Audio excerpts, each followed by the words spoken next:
Então, vamos dar início à nossa live. O nosso tema é sobre alterações posturais no sobrepeso e o efeito sanfona. Então, a nossa live, dessa vez, vai ter uma dinâmica diferente, para ficar mais empolgante, né? Eu vou fazer perguntas ao Dr. Fábio e à doutora Fernanda, alternadamente, para poder o assunto fluir melhor, para não ficar um só falando, outro só falando, e aí a gente vai abranger todo o tema da live, tá? Então, podemos começar? Com certeza. Tá. Então, vou Claro. começar perguntando ao doutor Fábio. Doutor Fábio, é o seguinte, eu, como professora de educação física, já atendia várias pessoas que estavam acima do peso, obesas. E a queixa mais frequente era dor nos tornozelos, dor nos joelhos. Eu gostaria de saber quais as doenças ortopédicas relacionadas com a obesidade.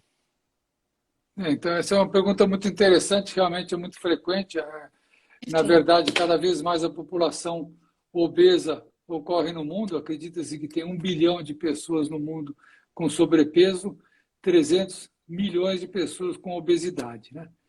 E depois de doenças cardiovasculares e neurológicas, acredita-se que a artrose, devido à obesidade ou ligada à obesidade, seja uma das doenças mais frequentes que ocorrem. E dentre as doenças ortopédicas, existe um trabalho muito interessante da revista Nature, que ele associou doenças mais frequentes, ortopédicas, né, com obesidade. E entre as mais frequentes, a mais frequente seria a osteoartrite degenerativa, que era chamada de artrose, que é o desgaste das articulações, principalmente as articulações de carga, joelho, quadril, tornozelo, e também nas mãos também, por um outro motivo que depois nós vamos explicar no meio dessa live. Dores nas costas também, lombalgia também. Existe pois não? Exatamente. Tem, exatamente. Tem a hiperostose idiopática esquelética difusa, que seria o bico de papagaio, principalmente na coluna torácica. É muito frequente pessoas obesas, quando tiram o raio-x da coluna inteira, na coluna torácica, tem vários bicos de papagaio, que é chamada doença de Forestier, que também é muito frequente em pessoas obesas, né? Distúrbios da marcha, né? A pessoa muda toda a marcha, fica com uma marcha mais instável, com mais riscos de queda, então por isso pode levar quedas e a fraturas, né? Problemas ortopédicos também, problemas de síndrome de túnel do carpo, de fasciite plantar também é muito frequente.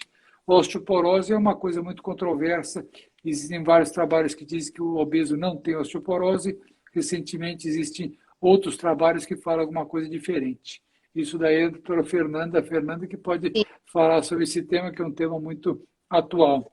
sim. Problemas de gota geralmente quem come muito, quem bebe muito, carnes jovens, etc., que tem muita frequência a gota. Fibromialgia também tem uma associação muito grande com pessoas que têm obesidade. E outras doenças, como artrite reumatoide, também pode piorar também com a obesidade. Basicamente, essas são as doenças mais frequentes, e nesses atletas que você falou, dores nos joelhos, nas articulações, nas costas, com certeza era a queixa mais frequente que você tinha, que você escutava, que você escuta. Certo. Doutora Fernanda, eu gostaria que você iniciasse a sua fala explicando o que significa essa expressão efeito sanfona e que relação isso tem com o peso corporal.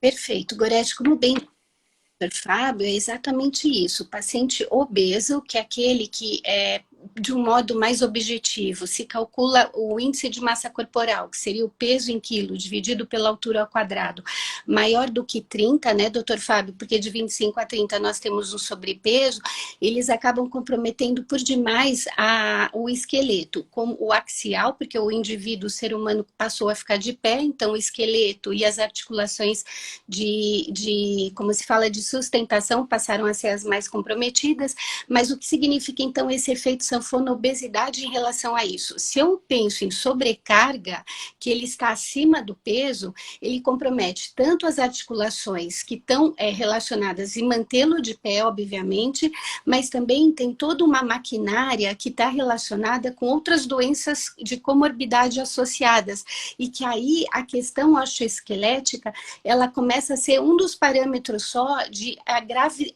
gravidade em relação a esse obesidade. Então, de que se trata o efeito sanfona? Você conseguir fazer um paciente que está obeso ou em sobrepeso perder peso, então se sabe que mais ou menos de 2,5% a 10% de ganho de peso acima do ideal, você já passa a ter sintomas osteoarticulares. E nessa situação, você fazer ele reverter essa porcentagem já traz benefícios enormes para a saúde, não só osteoarticular, como também para a saúde metabólica e cardiovascular. Só que o paciente, o que se sabe, Gorete, é que o mecanismo de perda de peso ele é ativo. A pessoa precisa melhorar a qualidade de vida em relação a manter uma dieta mais equilibrada com atividade física. E nesses pacientes, o doutor Fábio pode complementar logo em seguida, mas eles têm uma limitação física, né, doutor Fábio, para várias atividades, inclusive quais as indicações. Eu acho que de acordo com a possibilidade de cada um, porque quanto mais obeso e quanto mais tempo de obesidade, mais comprometimento osteoarticular ele vai ter. Então, tem pacientes com osteoartrose severas, com doenças lombares severas e que eles estão impossibilitados de praticar atividade naquele momento. A gente precisa primeiro reverter um pouco esse peso para depois eles poderem praticar, né, Gorete? E aí, o que nós temos que traçar rotinas de dieta, exercício, mudança de estilo de vida e, obviamente, alguns ajustes metabólicos que o endócrino vai fazer, ou mudanças comportamentais, para ele chegar num peso saudável.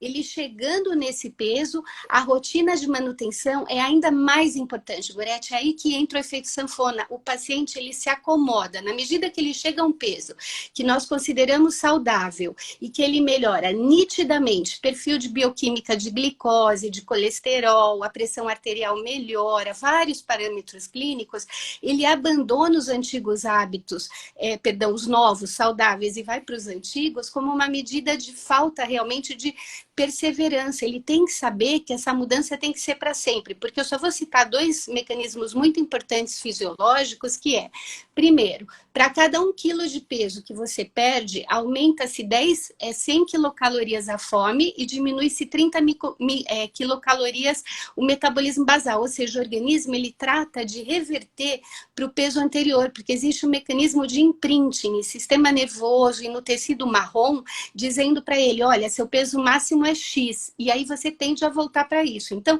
se você não trabalhar no mecanismo nadando contra a corrente ou subindo a escada rolante ao contrário, como diz o Dr. Bruno, é assim, você tende a voltar a ganhar. E o que a gente vê, acho que o Dr. Fábio vivencia muito isso nos pacientes dele, é que é assim, os pacientes que chegam a um peso saudável, 1/3 deles, Gorete, volta a ganhar peso depois de 1 ano. Quase metade, se a gente considerar 2 anos, que para-se, né, a orientação e a continuidade médica. E quase todo mundo depois de 5 anos. Então, você tem que manter a mesma rotina, manter aquela motivação e aquele tratamento ativo de controle de peso para poder realmente perseverar no peso saudável e evitar todas essas complicações. Então, o efeito sanfona nada mais é do que o reganho do peso anterior ou até maior, após um tratamento de sucesso, muitas vezes, porque o que funciona no começo é a motivação, é a orientação de todos esses parâmetros de orientação saudável juntos. Então, faz dieta, faz um pouco de exercício quando possível, muda a rotina alimentar, a rotina comportamental, quase todo mundo perde peso. O problema é se manter no peso adequado, tá certo? Você tá respondendo a quase todas as perguntas, mas está ótimo. Maravilha. Perguntar aqui para o doutor Fábio, quais os locais que se acumula a gordura no corpo? Então, existem alguns locais que acumula gordura no corpo. Na verdade, é muito importante saber o desenvolvimento. Na mulher, antes da menopausa, geralmente acumula mais nas pernas e na nádega. E depois da menopausa, acumula mais na barriga. No homem, mais na barriga. Porém, existem também locais onde acumula. No subcutâneo, é o lugar principal onde se acumula gordura, mas também dentro das vísceras e alguns lugares atípicos, por exemplo, dentro de órgãos como no fígado, a esteatose hepática é muito frequente, como muita gente tem esse tipo de problema, né? Ela pode acumular dentro das articulações, ao longo das articulações, ela pode acumular dentro da medula óssea, nos músculos, no coração, então ela pode acumular em vários lugares. Isso aí pode causar também problemas ortopédicos, né? Quando ela preenche os músculos, ou preenche a medula óssea, ou preenche também próximo das articulações, pode também levar a problemas também ortopédicos devido a esse acúmulo diferente de gordura. E o fato da mulher antes da menopausa, depois da menopausa, esse acúmulo diferente de gordura muda toda a parte do centro de gravidade da pessoa. Quando a pessoa acumula mais a gordura na coxa e na nádega, o centro da gravidade da pessoa mantém a mesma, como nas mulheres antes da menopausa. Depois da menopausa, e no homem, que acumula mais a gordura na barriga, o centro da gravidade é jogado para frente. Como a pessoa inclina para frente, para a pessoa não cair para frente, ela joga o corpo para trás. Então, a coluna lombar, que é a coluna baixa nossa, ela vai para trás, como a gente chama de lordose lombar aumentada. E para ela não cair para trás, o tórax vai para frente, fazendo uma cifose torácica. E o pescoço vai para trás também para compensar esse tipo de alinhamento. As pernas, como ficam mais grossas, elas vão mais para o lado e andam um pouquinho mais lateralizada. É o mesmo o que ocorre exatamente com a grávida. A grávida aumenta bastante peso em pouco tempo de peso e aquela marcha que a grávida anda é a mesma marcha que uma pessoa obesa anda. O pé também ele fica mais plano, né? Mais achatado e cai mais para dentro. E o retropé, que é a parte de trás do pé, cai mais para dentro, como se fosse um L, assim, para dentro. Por isso que o pé, às vezes, aumenta um pouco. Por isso que a mulher grávida aumenta o pé também muda, e isso daí tudo provoca um andar instável e um risco maior de quedas. Gente, eu queria pedir desculpa que eu esqueci de apresentar a doutora Fernanda, endocrinologista, apesar de que estava no cartaz dizendo, né, a sua profissão, mas me desculpa, foi um erro meu. Tá? Então, a doutora Fernanda é especialista em diabetes, em obesidade, né, doutora Fernanda? E aí, já que você tem essa especialidade, eu queria saber a partir de qual ganho de peso inicia essas alterações aí que o doutor Fábio acabou de falar. Então, como ele muito bem disse, a partir de 10% do peso que é considerado saudável. Se, por exemplo, uma paciente de 80 quilos já passa de 88 quilos, isso efetivamente já pode estar comprometendo a estrutura osteoesquelética. E o que é interessante que o Dr. Fábio comentou é que isso depende muito de cada indivíduo, da sua estrutura de composição corporal, então a percentagem de gordura e de músculo que ele tenha, que é como o Dr. Fábio comentou, a forma do corpo, a deposição da gordura muda muito. Então, às vezes você tem ganhos de peso, mas o paciente efetivamente tem o mesmo índice de massa corporal, mas se ele tiver mais massa muscular, teoricamente ele é um pouco mais protegido, tanto de traumas, lesões, quanto de doença metabólica, que é o que ele comentou, e cai muito junto. Porque se você tem um aumento de circunferência abdominal e também o nível quadril e cintura muito maior, né? O paciente é mais largo, ele não tem aquela cintura em violão que a gente chama, Gorete, ele forma uma cintura, com formato de corpo em barril, ele tem mais gordura visceral também, e é o que o Dr. Fábio comentou, gordura interna, e isso aumenta muito o risco cardiovascular. Então o obeso, ele por si só é muito mais doente, entre aspas, e muito mais cheio de comorbidades, porque ele soma diversas doenças associadas. Então, respondendo a tua pergunta, pelo menos de 5 a 10% já se iniciam essas queixas e essas doenças osteoarticulares, e como ele também muito bem citou, quando você tem um paciente pós-menopausa, que além de aumentar a gordura abdominal na mulher, mas o paciente também masculino na andropausa, quando existem diminuições nos hormônios sexuais, eles também têm um aumento da taxa metabólica de reabsorção óssea e o início de perda de massa óssea. Então, aí ele também pode ter osteoporose associada, que teoricamente o obeso está um pouquinho mais protegido, porque ele acaba convertendo mais hormônio no tecido gorduroso. Mas a longo prazo, ele também, menopausando, ele também vai ter uma perda gonadal maior. Então, ele está protegido durante a fase em que existe ainda esse nível hormonal adequado. A partir do momento que existe um hipogonadismo associado à obesidade, ele também vai ter perda óssea mais acentuada, Gorete, tá bom? Então, por eles... Pelo que eu entendi, então, 10% acima do seu peso, vamos considerar assim, normal para você, você já começa a ter essas alterações. Sim, então, não precisa nem estar tão obeso. Então, por exemplo, se eu peso 60 quilos e eu estou com 10% a mais, 66, eu já vou ter alterações musculoesqueléticas. esqueléticas, você já tem uma sobrecarga articular que você pode muito bem mas ainda, mas como ele comentou, vai começar a ter graus de artrite, lesões degenerativas dos discos intervertebrais, tudo isso já são mecanismos. E quanto mais tempo você ficar acima do peso, mais grave vai ser isso, porque também tem uma relação direta que foi analisada por um trabalho mundial, que é o seguinte, é mais importante você perder algum peso ao longo da mesmo que seja perda e reganho, como você falou, efeito sanfona, do que nunca ter perdido peso. Por isso que é tão importante trabalhar para a população mundial ter um peso mais saudável. Acima de 10% já se inicia, Gorete, viu? Entendi. Doutor Fábio, baseado aí então nesse ganho de peso de 10%, já começa a ter alterações na marcha. Eu queria saber como que se dá essa alteração e queria também dizer que a Vanessa colocou aqui um comentário dizendo que ela está acima do peso, que na pandemia, dentro de casa e tal, ela acabou ganhando peso. E aí já começa a ter essas alterações. Como é que se dá essa alteração, doutor Fábio, na marcha? Bom, da marcha foi o que eu tinha comentado, acabei falando, já explicando um pouco da marcha, mas é basicamente isso que eu falei, que o centro de gravidade é jogado para frente, então a coluna lombar é jogada como para a pessoa não cair para frente, a coluna aqui de baixo, que é a coluna lombar, ela vai para trás, então forma uma lordose lombar, e para não ficar totalmente caindo para trás, o tórax vai para frente, formando uma cifose torácica para equilibrar o equilíbrio da pessoa, e o pescoço vai para trás, formando o que é chamado lordose cervical. Então muda todo o centro de gravidade. As pernas andam um pouco mais lateralizadas, ou porque a circunferência da coxa aumentou um pouco, ou para estabilizar mais o corpo da pessoa, e os tornozelos, eles caem para dentro e ficam mais planos. Atrás do tornozelo, que é chamado retropé, ele fica em L invertido mais para dentro. E o pé fica mais plano, mais achatado. É o que acontece com as mulheres, que muitas vezes o pé cresce durante a gravidez também, o obeso também. Os ligamentos se distendem e se alargam e aumenta um pouco o pé.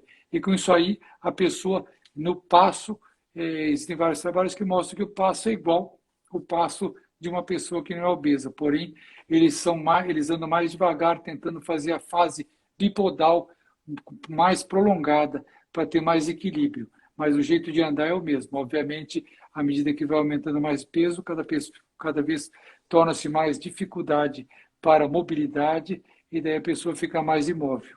E por isso que temos que combater realmente a obesidade para que não chegue a estágios desse jeito. Tá, e eu queria saber então da doutora Fernanda, baseada aí no que o doutor Fábio falou, quais são as principais orientações para perda de peso nesses pacientes? Então, olha, eu citei aqui uma paciente, doutor Fábio, uma senhora de 68 anos, dona Helena, ela estava com 20 quilos acima do peso saudável e tinha uma osteoartrose de joelho tão limitante que ela já estava até em programação cirúrgica para colocação de prótese, né, doutor Fábio? E aí que eu digo, essas pacientes já tem uma limitação muito grande para praticar atividade física. Praticamente elas não conseguem muitas vezes ficar em pé para lavar louça em casa e tudo mais, né? Então, qual é a orientação? Mudança de estilo de vida, Gorete, isso é o princípio, porque ela vai conseguir perder peso e ela vai conseguir perder de forma permanente. Então, é mudar o estilo de alimentação, prestando atenção na qualidade, na quantidade do que ela come. Então, dá preferência sempre a alimentos menos calóricos, evitar gordura, doces em exageros, produtos industrializados, para que ela faça um balanço calórico negativo, para que ela ingira menos caloria do que ela gasta. Como ela não está conseguindo gastar, essas pacientes têm que ser induzidas a uma restrição calórica um pouquinho maior de início, porque elas precisam ter um efeito de perda de peso inicial, motivacional também, porque nada mais assim, emocionante do que você vê elas perdendo e continuando naquele trabalho ativo, como eu comentei. E aí que o endócrino entra, para acertar qualquer distúrbio hormonal associado, né? Muitas vezes elas têm dislipidemia, pré-diabetes ou diabetes, que demanda a questão da resistência insulínica, que o Dr. Fábio também comentou, de depósito de gordura corporal e no fígado esteatose. Elas podem ter hipertensão arterial que vem piorando por conta do sobrepeso. Então, todas essas questões hormonais, o endócrino corrige, checa se não tem nenhum distúrbio hormonal de base, uma hiperfunção da adrenal, com hipercortisolismo, qualquer coisa dessas, e a partir daí, até medicações para comportamento alimentar também são indicadas, mas de qualquer forma, se orienta a fazer um balanço calórico negativo, e uma dica muito legal, olha lá, quem toma remédio psiquiátrico também engorda bastante, isso é uma verdade. Medicações psiquiátricas antidepressivas, né, tem muito ligação com o desnivelamento de hormônios, de neurotransmissores de fome, saciedade, então a paciente acaba às vezes ficando também mais sonolenta, mais inativa, e ela acaba realmente ganhando peso. Então tudo isso tem que ser muito bem trabalhado para ajustar, para ela poder fazer essa dieta e esse balanço calórico. E uma dica que eu dou, Gorete, a todos, na pandemia, que isso ficou muito comum, é você baixar aplicativos de contagem de caloria diárias no teu próprio celular gratuitos, e aí você joga lá dentro tudo que você come o dia todo, e ele tem que somar 1.200 calorias. Isso ajuda bastante, porque você passa a ter uma ideia do que você está comendo a mais e de quanto você tem que restringir. Isso é uma coisa importante para depois dar sequência na questão. Por exemplo, essa paciente com alguma medicação associada e correção, porque ela tinha um hipotiroidismo incipiente, ela conseguiu perder muito peso e me mandou até uma foto, viu, doutor Fábio? 3 meses depois, 12 quilos mais magra, fazendo esteira em casa, tá certo? Então, é o que você falou que a Gorete incentiva muito, né, com treino funcional em casa, é a gente praticar. E depois que ela perde peso e consegue ter um condicionamento físico maior, aí o exercício entra para mim como uma grande mão direita. Ele é realmente o auxiliador, tem vários trabalhos que mostram que muitas vezes só praticar exercício físico também já ajuda nessa questão. Então seria fazer balanço calórico negativo, melhorando toda a qualidade alimentar, até ter uma perda de peso que permita retorno ao exercício, correção das doenças metabólicas de base e do balanço calórico para tentar fazer o mais negativo possível, e o médico incentivando, porque essa mudança tem que ser permanente, porque senão ocorre o que a gente estava comentando, reganho de peso, tá bom? Certo, tá certo. Doutor Fábio, eu gostaria de saber quais as alterações com as partes moles na obesidade. E que são essas partes moles? Na verdade, as partes moles são as partes que não são osso. Então, todo mundo acredita que a obesidade causa mais problemas nas articulações de carga, na coluna, nos joelhos, nos tornozelos, porém nas partes moles também ela produz problemas. Por exemplo, no pé, devido esse pé ficar mais plano e mais arqueado, ele estica aquela membrana que tem na sola do pé, que é a fáscia plantar, que é onde forma o esporão. 50% das pessoas que têm fascite plantar têm esporão. É uma das causas que pode causar dores nas partes moles do pé, da perna. No punho também, túnel do carpo é mais frequente, ou por causa de depósito de gordura no músculo, que daí comprime mais aquele túnel, e também existe uma alteração metabólica, que a obesidade ela leva a uma liberação de certas proteínas, que as gorduras constantemente liberam, e que são inflamatórias em partes moles e nas articulações, e elas causam também os problemas articulares, problemas de tendinite, problemas de lesão do banquito rotador, também por substituição gordurosa nos tendões e no músculo, e também por irritação por essas proteínas emitidas pelas gorduras, que pode causar inflamação. Então, partes moles seriam os tendões, os músculos, né? Tudo que não é osso. Nas articulações, a gente considera, no corpo em geral, a parte não óssea é considerada partes moles, né? E existem inflamações em vários tendões, em vários músculos, compressões de nervo no corpo inteiro, que pode dar devido a esse problema de aumento dessa inflamação de proteínas. Aumento de obesidade também, nervos periféricos, como aqui na bacia, um nervo que dá a inervação aqui na perna, ou pelo cinto apertado, ou mesmo pelo aumento de gordura, pode comprimir esse nervinho e a pessoa pode sentir uma dor, uma queimação na face lateral da perna, que é chamada meralgia parestésica, que também é mais associada a pessoas que ganham peso também, devido à obesidade, também pode ter esse tipo de problema devido ao aumento de peso. Nossa, o senhor falou a questão do cinto apertado. Eu conheci uma pessoa que sentia muita dor assim na região da lombar e não descobriu o que era, deixou de usar o cinto na pandemia, porque não precisava sair com o cinto, e a dor acabou. Eu não podia imaginar que o cinto pudesse causar dor na pessoa. Como pode Sim, isso, né? O cinto apertado numa pessoa com um pouco mais de peso, às vezes ele comprime, mesmo a pessoa com menos peso, e tem nervos muito superficiais, como esse nervo cutâneo lateral da coxa, esse nervo que tem na bacia aqui, que ele passa aqui do lado, aqui na frente da bacia, e que dá inervação na perna. E quando ele comprime, começa a dar uma queimação e dor na coxa, em cima do joelho, na parte lateral da coxa, e é uma coisa meio chata, né? Uma coisa complicada, né? Uma coisa séria, mas é uma coisa que irrita a pessoa.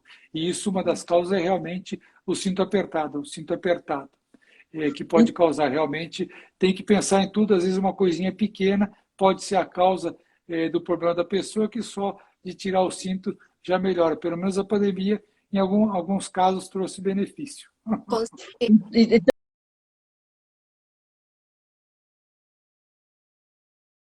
Porque elas apertam demais, né? Ah, Saiu. saiu um Ei, pouquinho, Fernando, sai um Gorete. pouquinho. Sair? O sinal teu sumiu um pouquinho, mas voltou. Gorete, eu podia Voltou. comentar o que o doutor Fábio falou, que eu diria o seguinte, doutor Fábio, por todos os estudos metabólicos e ligados à obesidade, e muita relação com a questão da resistência insulínica, né, que leva ao pré-diabetes e ao diabetes, que basicamente é da minha área, mas assim, eu diria que o obeso, hoje ele é considerado, digamos assim, com um processo inflamatório crônico difuso, então ele tem inflamação osteoarticular, em tecido adiposo, em tecido vascular, por isso que promove, né, a formação de aterosclerose hepática, gastrointestinal. E aí a questão da perda do peso é tão, mas tão importante, esses 10% têm sido tão comemorados hoje, porque ele reverte em grande parte doença osteoarticular, qualidade do sono, doença, porque é o seguinte, você acaba melhorando diversos sintomas que o paciente, porventura, tinha antes e que muitas vezes não se consegue fazer um diagnóstico, como a Gorete falou. A gente fala, ai, tá me incomodando, às vezes uma cefaleia mais crônica, né? O nível de pressão dele pode não estar alto, tá normal, ou dor aqui, dor acolá. E ele melhorando o peso, muitas vezes ele alivia demais diversas queixas e que a gente atribui somente ao ganho, ao excesso de peso mesmo, né? Então é muito importante realmente prestar atenção em todas essas queixas que o senhor comentou, porque elas são extremamente assim individuais, né? Cada um tem a sua queixa principal em algum órgão-alvo, né, Gorete? Também a gente vê como, generalizando, não é todo mundo que é muito obeso que tem queixa e nem que é tão magro que tem, como o obeso mórbido, por exemplo, mas a gente tem que ficar de olho em qualquer tipo de sintoma, né? Eu queria Isso é aproveitar, verdade, então. realmente, né? Isso é verdade, viu, Fernando? Tem muitos casos que eu vejo, pacientes, etc., que perdem peso, realmente existe um alívio muito grande das articulações, um alívio muito grande da dor em geral que a pessoa tem. Isso realmente é verdade. Realmente a perda de peso traz muito benefício, a pessoa fica menos cansada, menos dores no corpo, menos dores no corpo inteiro. Eu, por exemplo, emagreci 50 quilos, hoje em Nossa, dia ganhei um pouco, mas eu emagreci 50 quilos, quando eu tinha 50 quilos a mais, doía o corpo inteiro todos os dias. E realmente melhora, realmente. Isso eu posso dar como testemunho que realmente e para aquelas dores sumiram realmente, e bom sumiram realmente. Só com dieta, sem cirurgia, acho que a dieta ainda é a mais saudável maneira de emagrecer, mas às vezes a cirurgia é necessária, mas se a pessoa conseguir realmente emagrecer só com dieta, é o melhor caminho, eu acredito. então, Gorete, até para ter um testemunho do Dr. Fábio de que tem que ter, né, Dr. Fábio, um peso de alarme, né? O senhor que sofreu e que fez essa dieta paulatinamente até chegar a esses 50 quilos a menos, tem que ter um peso de alerta saudável para o senhor não passar e recuperar, não é? Porque muitas vezes, se o senhor não mantém aquela qualidade, aquela rotina de exercício, aquela qualidade alimentar, tende a ganhar um pouquinho de novo.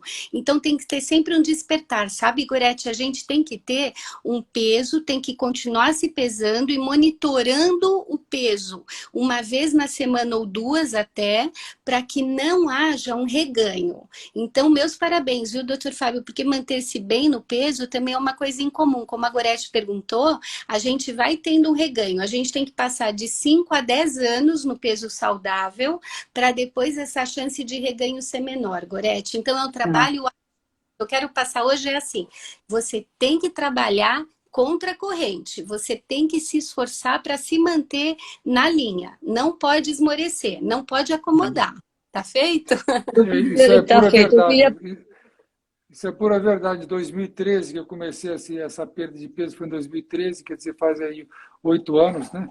E ganha um pouco de peso ultimamente, mas se a pessoa bobear, ganha. Então a pessoa tem que ficar Amém. sempre vigiando. Você falou 5 anos, geralmente ganha a maior parte das pessoas. Felizmente eu não estou nesse grupo aí que Maravilha. ganha. Você falou os primeiros anos, mas na verdade, realmente, agora eu vou lutar para voltar de novo Isso, ao peso ideal de novo.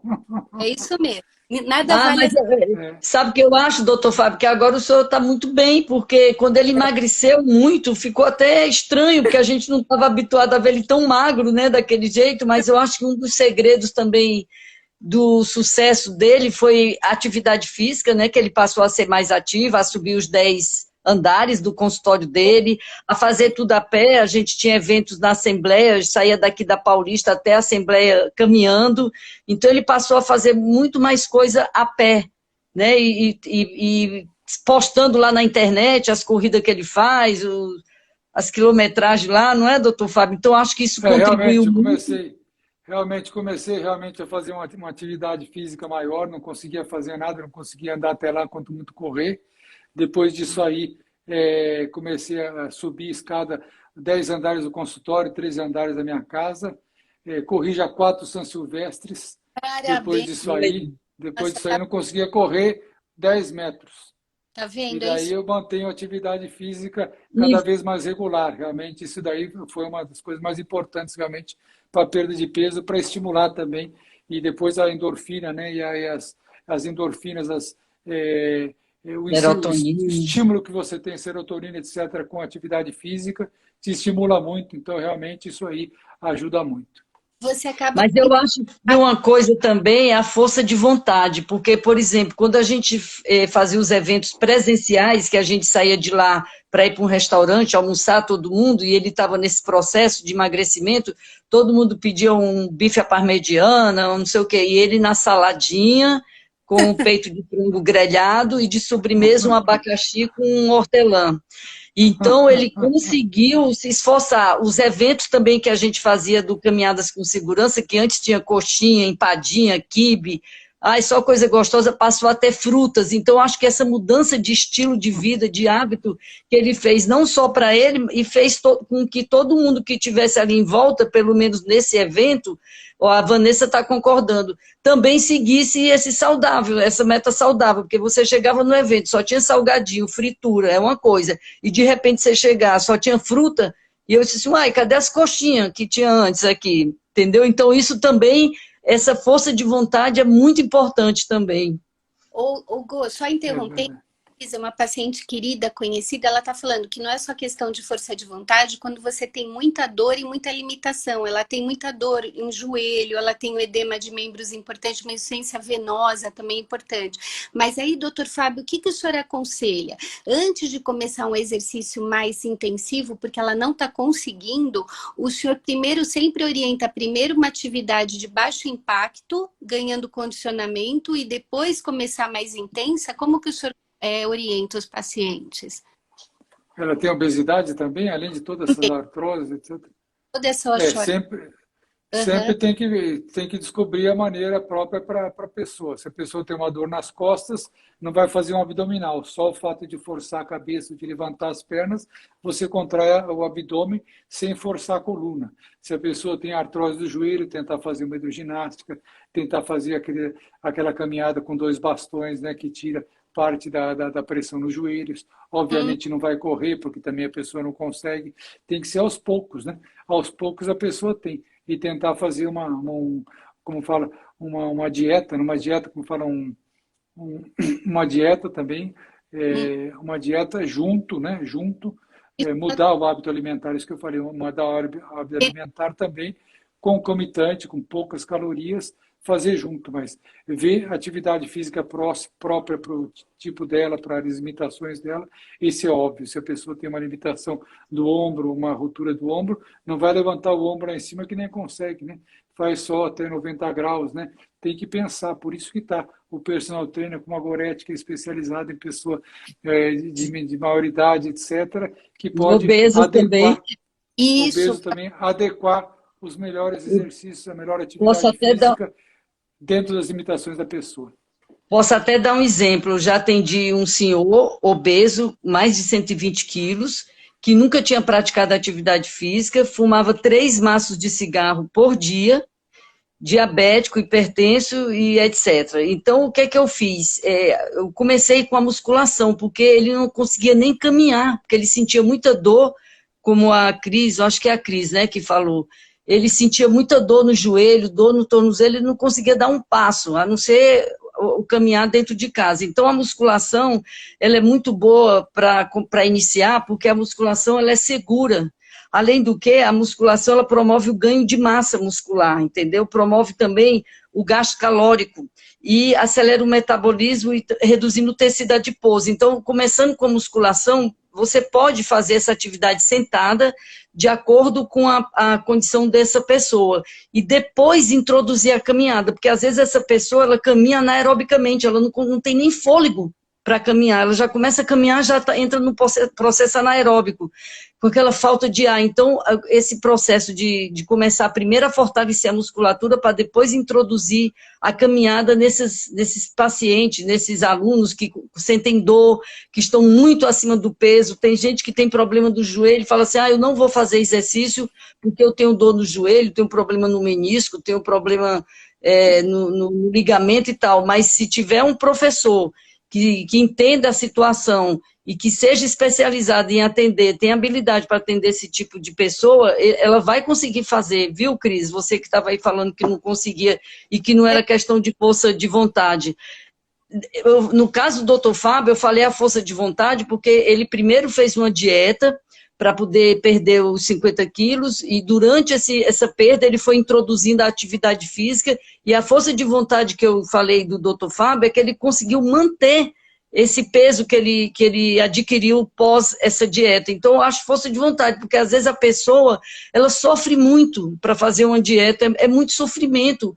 Ela começa a fazer aquela dieta muito restritiva, então vai para um ambiente, uma festa de aniversário em família, que está todo mundo comendo coxinha, salgadinho, etc e tal, ela está ali sem poder comer porque ela está nessa dieta, ela consegue chegar no peso que ela quer chegar, depois chega num determinado ponto, ela perdeu 40 quilos, 30 quilos, 50 quilos, ela fala, chega, final de ano, eu agora vou aproveitar. E aí começa de novo a ganhar peso, e aí isso dá uma frustração, dá um desânimo. Então, essa live era justamente, doutora Fernanda e doutor Fábio, para poder dar uma luz no final do túnel. O que fazer com esse efeito sanfona, o que fazer com essas pessoas, como calcular esse peso saudável para cada paciente, doutora Fernanda, isso eu gostaria de saber. Eu queria uma luz, eu queria um momento assim que essas pessoas sentissem assim, ânimo em poder fazer essa dieta e conseguir manter esse peso pós-dieta, entendeu? Sem sofrimento.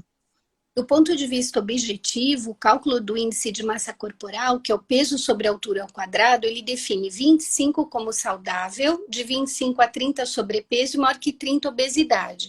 Mas você deve levar em conta idade, condicionamento físico no sentido de composição corporal. Quanto mais músculo ele tem, ele pode ser um pouquinho mais pesado, mas não há problema metabólico em relação a isso. E outras doenças associadas, idade, até mesmo sexo.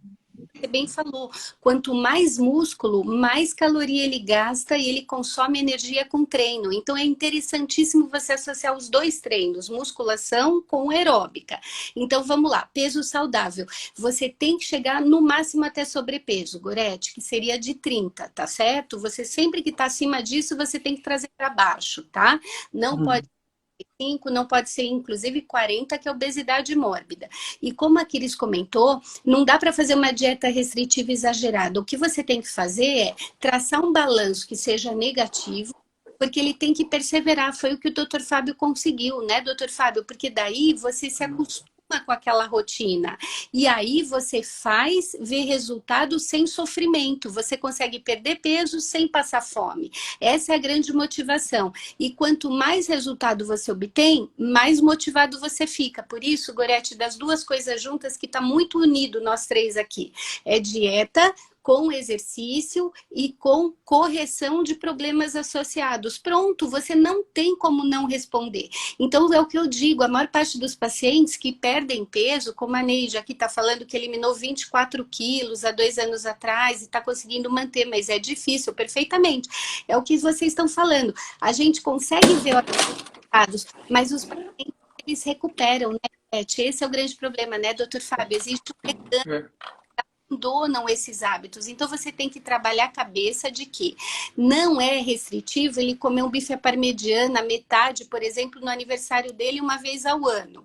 Não é problema ele comer uma pizza em família, mas ele tem que calcular menores danos. O senhor entendeu, doutor Fábio? Por exemplo, massa mais fina, recheio mais light, metade, outra metade calórica. E aí você come uma fatia de cada. O que você não pode é realmente, como se fala, pisar na jaca, né? Comer uma caloria imensa e voltar a repetir isso todos os dias. Aí você está fazendo de novo um reganho. Então, o peso saudável é calculado pelo IMC mais fatores adjuvantes. O importante é que você tem o IMC até 30, porém sem doenças graves associadas. Você não pode estar com diabetes, você não pode estar hipertenso por causa da obesidade. Você deve estar com todos os parâmetros corrigidos, tá certo? Ah, tá, eu entendi. Eu queria saber do doutor Fábio se a osteoporose tem alguma coisa a ver também com a obesidade. Ou não? Tá. Assim, o que eu penso, eu sou leiga nesse assunto, assim, a pessoa mais gordinha, ela mais com peso, acima do peso, os ossos estão mais protegidos, e a pessoa que é mais magra estão menos protegido, tem alguma coisa a ver? É melhor então estar com um peso um pouquinho a mais, porque quando a gente emagrece muito também, ou não tem nada a ver, doutor Fábio? Sempre o clássico foi falar que a pessoa mais pesada, o obeso, ele tem, como tem mais carga nos ossos, o osso é mais forte e tem menos osteoporose. E também, como a Fernanda falou, a gordura converte o hormônio masculino em hormônio feminino, principalmente nas mulheres, quando ela começa a menopausa, ela tem uma queda menor do hormônio feminino, então por isso ela tem menos osteoporose durante essa fase de menopausa. E porém, existem algumas teorias modernas que acreditam-se que não, que a pessoa, o importante realmente é ter mais músculo, músculo que faz com que o osso fique forte para combater a osteoporose. E também o obeso também tem uma deficiência grande de vitamina D. Então, por isso, existe uma controvérsia muito grande entre aquela teoria mais antiga que falava que o obeso não tem osteoporose, que tem os gordinhos realmente não tem problema de osteoporose. Hoje em dia existe essa grande controvérsia. Queria que a Fernanda falasse também sobre isso. Fábio abordou muito bem. A conversão hormonal, ela é maior no tecido adiposo. Então, ele, digamos, fica com um pool hormonal maior, Gorete, durante a fase fértil. Porém, o que você está comentando é que ele se protege, por exemplo, eventualmente de uma queda, digamos, se ele tem tecido adiposo e subcutâneo muito aumentado, se ele cai, digamos, ele tem um amortecedor para fraturas, você me entende? Para lesões. Porém, é importante, o Dr. Fábio falou, quantidade de massa muscular. Então, normalmente, se o obeso ele tem muito mais tecido adiposo do que músculo, ele realmente não está protegido da osteoporose. Então, se a gente pegar a paciente que fica no período fértil com certo sobrepeso, não com obesidade, ela teoricamente tem uma conversão maior, mas ela tem outros fatores de risco em relação à sobrecarga. Em relação à osteoporose que você perguntou, que é densidade mineral óssea, quanto de massa óssea tem dentro daquele esqueleto, ela só está protegida enquanto o nível hormonal tiver aumentado. Quando entra na menopausa, ela inclusive tem um fator de piora mais acentuado, porque tudo aquela carga acaba sendo não mais convertida, né? Ela baixa o nível hormonal e isso ela tem um pool que reduz por completo, porque todo o pool do organismo todo acaba caindo. Agora, o gordinho, ele tem mais tecido adiposo ter massa magra. Então, ele realmente, no final das contas, ele não está mais protegido. Então, assim, de um trial que se fizeram entre pacientes que têm esportistas com capacidade de massa muscular aumentada, porque tem uma porcentagem, né, o ideal de massa gorda e de massa magra, mas aqueles que têm a mesma massa magra, mas que sejam obesos, que têm a mesma massa magra, mas que estejam acima do peso, eles têm um grau maior de proteção. Mas se não, não. Quando menopausam, esse fator perde-se por completo, entendeu? Então não é um fator benéfico, ele tem um grau de obesidade para proteger o osso. Isso não, Gorete. Tudo bem. Além de ter infiltração gordurosa no músculo, infiltração Também. gordurosa na medula óssea também. Também. Que é um fator agravante. Também. Doutor Fábio, eu queria saber o que significa, vamos ver se eu falo a palavra certa, hiperostose idiopática familiar e qual a relação com a obesidade? É uma palavra difícil essa. Essa doença aí, que é uma doença em inglês DISH, que é chamada DISH em inglês, é uma doença que, principalmente na coluna torácica, nas pessoas obesas, ela tem muitos bicos de papagaio. Existe uma calcificação das ênteses, que seria a inserção dos ligamentos naquela placa do osso, nas vértebras, né? E dos músculos da vértebra ali, forma como se fosse uma calcificação e forma vários bicos de papagaio, principalmente na coluna torácica, que é chamada doença de Forestier. Não é vinho, não, é doença de Forestier. E, na verdade, os obesos, tirando raio-x das pessoas obesas que tiveram obesidade, é muito frequente ter várias calcificações na coluna torácica, que é chamada essa coluna de Forestier. Acredita-se que existe um aumento da lecitina, né, com dosagem de lecitina nos obesos, que tem uma associação também de quando faz uma anatopatologia daquelas ênteses calcificadas que tem um aumento de lecitina, e com a perda de peso lentamente, isso vai regredindo também. Então, um problema que pode causar dores torácicas, dores no tórax, dores na frente do tórax, devido a essa calcificação, um pouco de rigidez também, porém, com a perda de peso, lentamente, não é na hora, lentamente ela pode melhorar também esse tipo de afecção. Tem mais uma perguntinha em seguida para o doutor Fábio, depois eu tenho uma outra para a doutora Fernanda, que essas perguntas estão vindo agora na minha cabeça. A pessoa tem problema no joelho e está acima do peso, ou sobrepeso, ou obesa, se ela emagrecer, esse problema resolve ou não? Porque eu vejo pessoas... Eu vejo pessoas dizendo assim, que o médico falou, se você emagrecer, vai resolver o problema do joelho. Aí a pessoa emagrece, dá uma melhorada, depois engorda novamente, o joelho volta novamente a sentir dor, a ter problema, e às vezes tem que ir até para uma cirurgia. Então, como eu falei, existe uma causa mecânica da artrose, né? Excluindo problemas de menisco, excluindo problemas de ligamentos, de trauma, mas existe um aumento do peso que leva a essa osteoartrite degenerativa, a artrose dos joelhos, e também a causa metabólica, como a Fernanda falou agora há pouco, que existe essa inflamação generalizada, né? A gordura lança proteínas que são inflamatórias, que inflamam as articulações.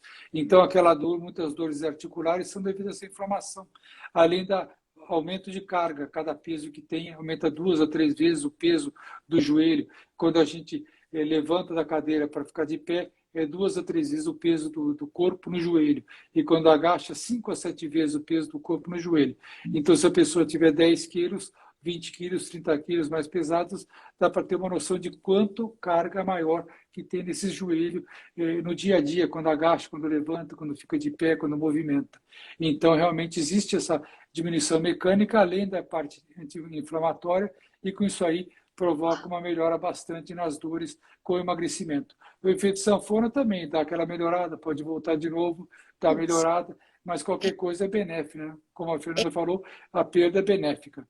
O que eu comento com o Dr. Fábio, só complementando, é que a lesão anatômica, se já houver um desgaste total, uma artrose importante, não vai corrigir, né, Dr. Fábio, a questão de perder peso, mas vai aliviar os sintomas, a mobilidade e a capacidade dela fazer alguns tipos de movimento que ela não fazia com aquela sobrecarga toda. Então, ela passa a tentar caminhar um pouco mais, ela passa a fazer algumas atividades com mais facilidade, mas o processo processo é o mesmo, ela vai ter que corrigir, talvez usando alguma coisa que ajude, aí eu não sei, alguma coisa que recompõe um pouco a cartilagem, que ajude um pouco a lubrificação, mas de qualquer forma, o problema não é curado com a reversão de peso, a não ser que isso seja feito em curto espaço de tempo. Então ele está acima do peso há pouco tempo, ele é mais jovem e tudo mais, não há discussão. Mas um ganho de peso enorme por bastante tempo, quanto mais complicações ele tiver, muitas vezes são irreversíveis, né, doutor Fábio? Você só está melhorando Claro. a... né? É aquilo que eu falei no começo, tirando parte ligamentar de menisco, mesmo de desgaste, vamos dizer, ou se a pessoa tem uma artrite reumatoide com uma deformidade, ele vai melhorar, mas muitas vezes o dano que teve é muito grande, ele é irreversível, né? O dano da cartilagem é irreversível, que a cartilagem não forma de novo, muitas vezes requer outros tratamentos, como ela falou, hoje em dia existe colágeno, existe lanolina, existe alguns fitoterápicos para tratar a cartilagem da artrose, e alguns outros casos infiltrações, e alguns casos cirurgias, né? E mesmo também a cirurgia na pessoa mais magra, o sucesso muitas vezes é maior do que na pessoa com mais obesidade, então também tem que ser levado em consideração se a pessoa perde peso, mesmo que ela já tenha aquela lesão, mesmo que ela já tenha aquela deformidade que é irreversível, mesmo que ela tenha necessidade de um tratamento cirúrgico, o benefício, quer dizer, o resultado da pessoa mais magra de um procedimento com uma prótese de joelho, ele é melhor do que numa pessoa que tem obesidade. Então, de qualquer jeito, é benéfico, né? Doutora Fernanda, tem um assunto muito importante relacionado aí à perda de peso, é sobre os hormônios GH e a leptina, mas eu acho que esse assunto é muito extenso e a gente só tem 4 minutinhos que esses hormônios, quando são secretados, eles avisam que você está precisando comer, né, a hora da fome, para poder te proteger, né? Então, como driblar esse aviso que esses hormônios dão ao nosso corpo? E, no caso, a pessoa que está fazendo dieta, por isso eu acho que fica muito difícil, né? Porque ela tem uma dieta restritiva, esses hormônios estão avisando que ela precisa comer, só que ela não pode comer porque ela está no processo de dieta, e daí, no caso, eu acho que entra aí o gasto calórico através da atividade física, que também vai ajudar, e é um assunto que eu gostaria até de fazer uma outra live sobre isso, porque é um assunto muito complexo.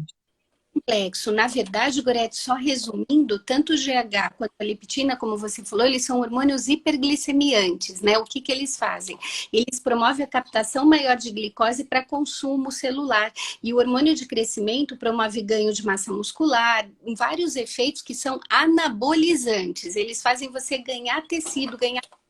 Então, estimulam o consumo, você tem toda a razão, eles estimulam você comer, eles estimulam você se alimentar. E o que acaba acontecendo? Você tem que driblar se alimentando de coisas menos calóricas, você tem que fazer esse cálculo, você tem que fazer substituições ou trocas saudáveis. Ninguém está dizendo que está morrendo de fome de madrugada porque você jantou muito pouco, você vai alguma coisa que não seja tão calórica, uma gordura saudável, em pequena quantidade, né? Alguma outra coisa que substitui aquele lanche. Então, tudo aí entra a nossa outra colega, que é a nutricionista, né? Para ajustar. Sim. Mas, na verdade, lá tudo isso, Gorete, depois de um tempo, o teu próprio organismo acostuma com os neurotransmissores que vocês falaram, o doutor Fábio bem citou, dopamina, serotonina, que é de bem-estar e de ânimo. Também tem os hormônios ligados à parte metabólica, que baixa insulina, baixa GH, baixa hormônio contrarregulador. Então, você cataboliza mais em vez de anabolizar. E tudo entra no equilíbrio. Isso, tudo entra no equilíbrio. Pois não. Entendi. É um assunto muito extenso que eu acho que vamos precisar de mais lives sobre isso. Eu gostaria agora, então, das suas considerações finais, que você se apresentasse, que eu tive a indelicadeza de não apresentar. A maioria das pessoas que estão aqui já te conhece, apesar de eu ter colocado no cartaz que você é endócrino, mas eu queria, então, que você fizesse as suas considerações finais. Me desculpa, me perdoe de eu não ter feito a apresentação. Aliás, a doutora Fernanda é minha médica, e médica da minha amiga, e uma excelente médica. Então, eu sou médica endócrina, vou fazer quase 30 anos de formada agora e eu trabalho exatamente com isso. Obesidade, diabetes, doenças tiroidianas. Sou formada na faculdade, na Universidade Federal de São Paulo. Fiz graduação, pós-graduação lá, viu, doutor Fábio? Muito prazer também, né, da mesma formação. Mas, assim, estamos à vontade. Eu tenho também um programa aqui no Instagram. Se vocês tiverem perguntas, eu estou para responder.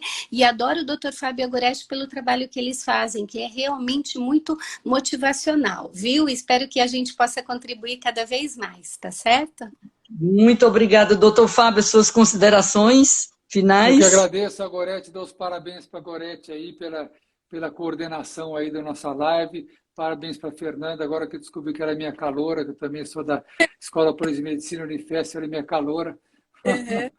E eu queria dar os parabéns, achei que essa live foi muito legal, a gente tem que repetir essa live, que é um tema muito interessante, é um tema que realmente muito rico, que só uma live assim é pequena, né, para a gente poder falar bastante sobre o assunto. Parabéns aí, muito obrigado aí pela presença, muito obrigado, parabéns para a Gorete, e agradecer a todos os ouvintes, a todos o pessoal que está nos ouvindo aí, que está nos assistindo essa live. Boa noite, muito obrigado por ter perdido esse tempinho aí para participar da nossa live. Muito obrigado e boa noite a todos vocês aí. Boa noite. Obrigada, doutora Fernanda, por ter aceito o nosso convite. Espero que você venha mais vezes participar das lives do Ortopedia e Saúde, tá? E obrigado, doutor Fábio. E agora a gente retomou as lives. Segunda-feira, dia 1º, nós vamos falar sobre o amor, tá? Então, todos estão convidados. Vai ser uma live diferente, essa, tá? E depois eu vou colocar aí no Instagram, mas é uma senhora que está convidada, uma escritora, que vai falar sobre um amor que ela reencontrou depois de 50 anos. Ela teve um namorado e passou 50 anos sem ver essa pessoa e agora se reencontrou aos 80 anos de idade, 81. Então, vamos fazer dia 1º, no mesmo horário. Eu sei que é meio de feriado, mas de onde vocês estiverem, se quiser nos prestigiar aqui, nós aguardamos aí vocês. Obrigada a todos os participantes pelas perguntas. E quem tiver mais perguntas, entre em contato com a doutora Fernanda pelo Instagram dela, doutora Fernanda Dinino, e o doutor Fábio, doutor Fábio Ravaglia, que eles respondem aí para vocês. Entre em contato, liga no consultório deles, que a secretária lá vão dar um jeito aí de colocar vocês em contato. Certo? Fique à vontade. Qualquer dúvida, fique à vontade. É um prazer para nós responder para vocês.